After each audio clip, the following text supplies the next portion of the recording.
Okay, this is a classic example about fussy cutting and needing a little more fabric. I have laid this out. It's Tulip Pink. I love her fabrics. They're fun to fussy cut. Here's a fat 8. Um, so I was going to do this for this video, and I need 4 of the large shapes. Hey, guess what? I can't find 4 of anything in here.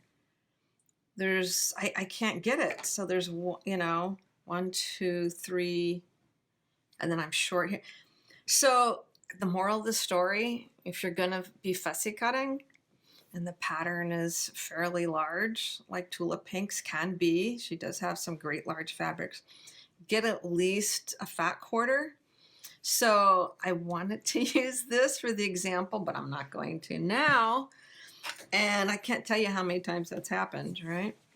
So I'm going to use this, and I have a fat quarter, and I have an idea of what I want to use. I'm going to use this guy because I like that.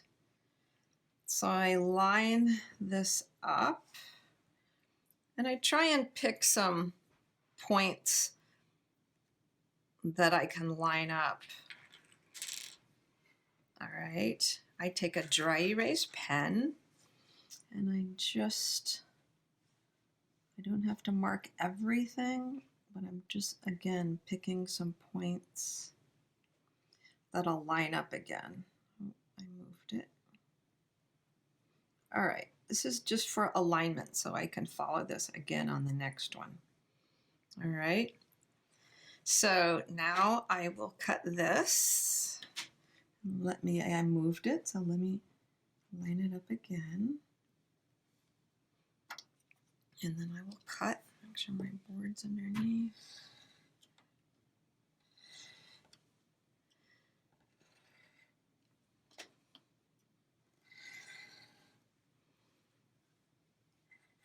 And here's that tricky part. I don't have my spinning cutting board, but that's all right. I try to cut away from me. And did I get it all? Almost. Let's just take a little snip there. Good. Okay. So there's one, and now I'm gonna show you how I line up and grab the second one. And then I have another technique that I use as well. Okay. So I'm gonna line this up here again. I keep this next to me so I can kind of see it. Okay, so I just cut that piece, and then I moved over here, and I realized that it's the reverse. And these are great examples. So I wouldn't flip this because I always feel like even though it seems the same, when it's flipped, sometimes it can be different. So then I'm moving over to find the shape that is going in the same direction, because I want them to match up. So again, I kind of keep this next to me so I kind of see. I'm checking my lines that I drew with my dry erase pen. Okay, it looks pretty good. Now the beauty of fussy cutting is, it should be as close as possible as you can make it, but you're going to be putting the paper on and folding around it. So you have another chance to make it exact. And that really is where it counts, is when you're gluing up or thread basting, whichever one you do. Oops, probably shouldn't do that. Okay. So that is my guy there. And as you can see, I'm pretty close. Pretty close. Now I'm going to show you, you can just wipe the dry erase off and use it again for another shape. So I'll show you another technique that I often use. Okay, so now let me find my shape again. Not that one. I'm going to move over. And I actually use this way to fussy cut. So I'm taking my first shape and I'm putting it directly on top of the fabric underneath, and I'm lining it up so that it's in the same position. So it's mirroring the shape underneath. And then I line up this right on top. And then I cut. I don't tape or stick or do anything. I just cut. Because that piece underneath isn't really gonna move. I gotta do this way.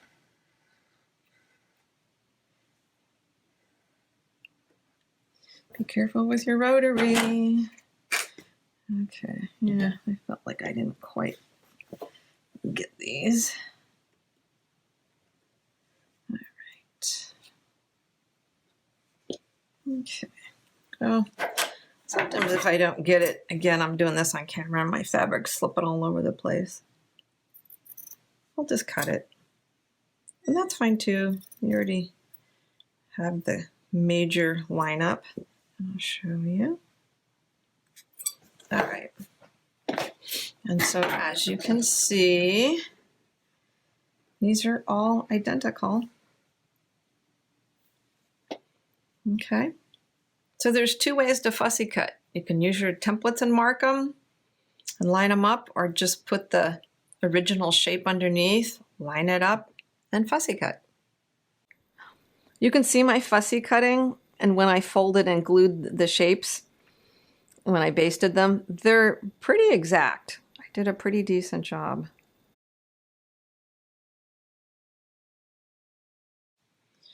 All right, now I'm going to show you after fussy cutting, this is how I glue the papers up, or at least let me align them and then I'll show you.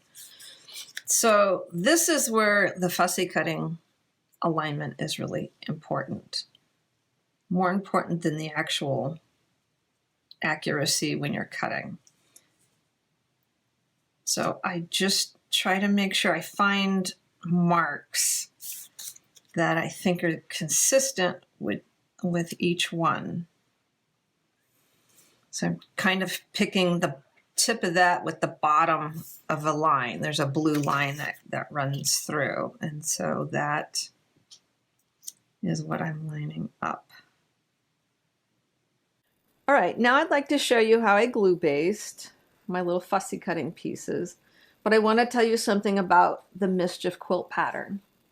There is one area, which is right here. It happens in those big stars. And there's a lot of bulk because you've got 8 pieces coming together in the center. So when you're gluing, you want to make sure that you divide the bulkiness out. And I'll show you how I do that. All right, so I mark my papers. Again, this is 4 of the 8 shapes that are going to come to a point. I mark these 2 right here, and then these 2 here. So I have 2 and 2. This is where I'm going to start gluing. Again, I've lined this up. I know my little starting points. And I'm going to glue this first. That's where I made the dot. Start with that, and then I just go right around. Okay.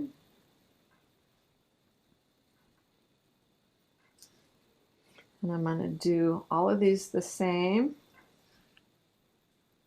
Okay. Great. Same thing. This is my starting side. There's my mark. And I'll glue these up pretty quickly. Okay. Don't need a lot of glue. Just along the edge, leave a little space on the very far edge. Okay. Now, these are marked in a different spot. I'm going to start where the dot is. Starting at the dot, I'm going to just going right around. You can go counterclockwise or you can go clockwise. It doesn't matter if you're right-handed or left-handed. It works either way.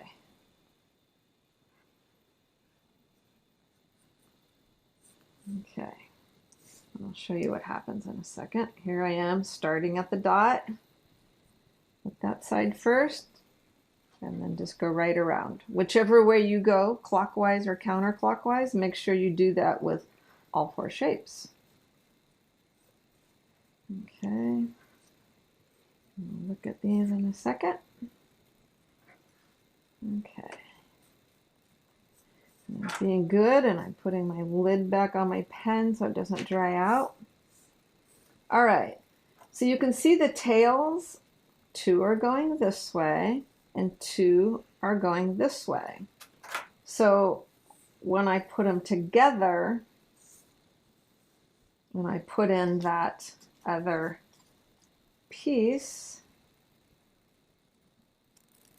I've got 2 tails spreading out this way, and then the tail on this guy, it doesn't matter which way it goes.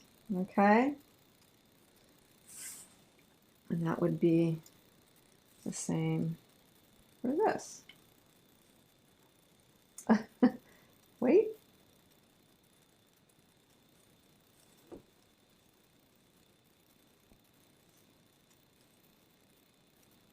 Oh, another star. That's too funny. Wait a minute, this works. I made a whole quilt like this. Okay, there's my other star. All right, and then these 2 shapes will go here.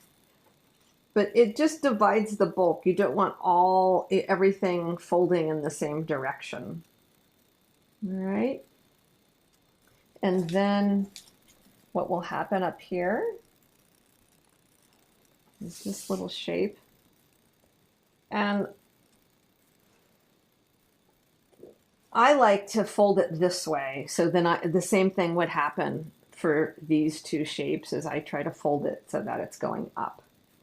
But when I did variation 1, this was the star that I was working with, and I made this star. So I started by just doing these 3 points here.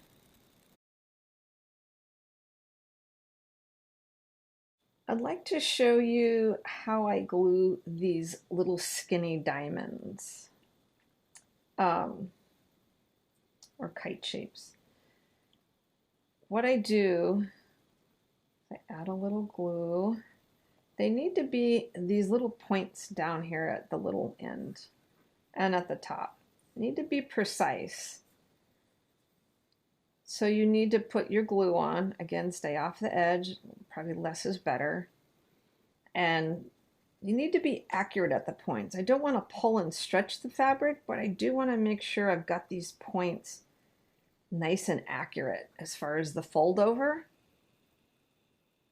Same thing. I'm just reaching up gently, but then I'm making sure that that is, when I say tight, I'm reluctant to say that because I don't want you to pull it, but I just want it to be accurate at the point. And the same thing down here at this skinny point. So I'm just folding, I'm pressing down hard, but I'm not yanking the fabric.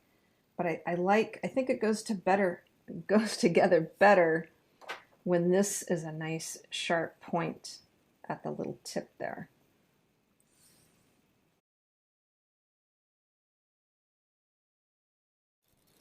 Okay, I've got all my fussy cut pieces, and I am doing the variation 1, which is the one I did before. But you can see I've got the dark purple on the right hand side of each piece. So you got to pay attention to your stripes when you're fussy cutting. But what I did was cut out all of these shapes, but I sewed everything in blocks. So this I called the big star block. And it made it easy to put it together and then put up on a design wall or wherever you look at your quilt pieces. And then I was able to move everything around. So I'll show you how I sew this together.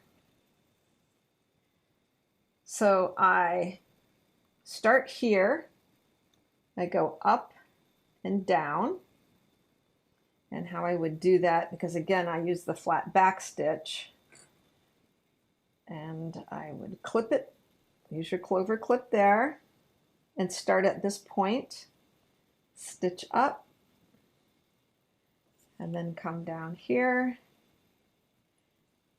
clip it here, and then finish at this point.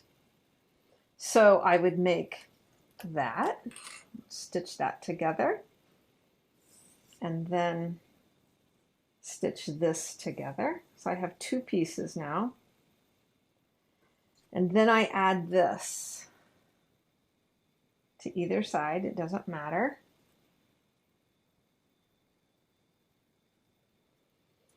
And then I would be stitching from here, down, up, and over. And so I would clover clip the one end. You can start at either end, but it's a nice long piece of thread. Then now that I have that joined, I take this section, I slide it right up in there, and I'll start 1, 2, 3, 4. So that's how I sew it together. But what I found out by doing that, and this may seem like too much information, but I thought it was really easy, is I found out that I took 13 inches of thread, and that worked out perfect to sew each section. So that piece was 13 inches, this was 13, when I put those together, that was 13, and this was 13. So it just made it a lot smoother. I get annoyed sometimes when I am going through and sewing and all the thread is different lengths, and then I have a bunch of extra and I feel like it's wasteful. So I found out that sewing it this way, you need 4 pieces of basically 13-inch thread. Now, it depends on how many stitches per inch you use, which stitch you're using, but find out one length of thread for that one time and then just repeat it, whatever works for you. And it just goes a lot smoother.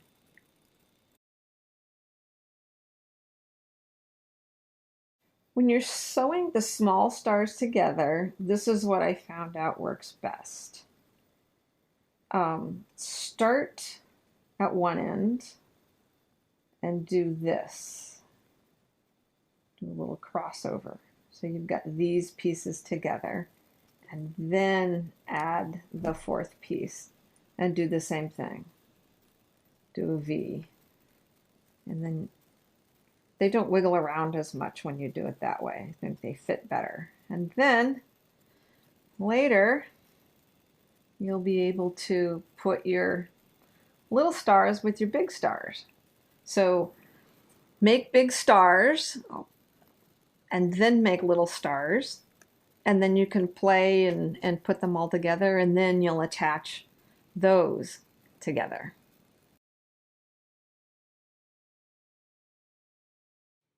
Okay, so I'm making this black shape A with Mischief, and this is how I speed cut.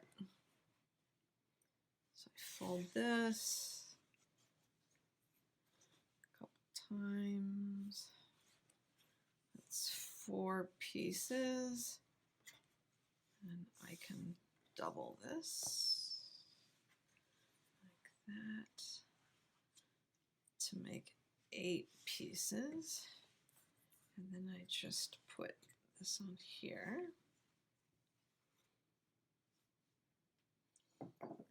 and then I just start cutting for all 8. Again, it doesn't have to be as exact as you would think, but I want it to be close, and I just turn it around.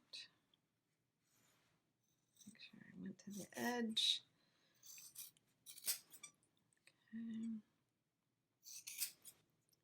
And there we go. 8 pieces of shape A. Ta-da!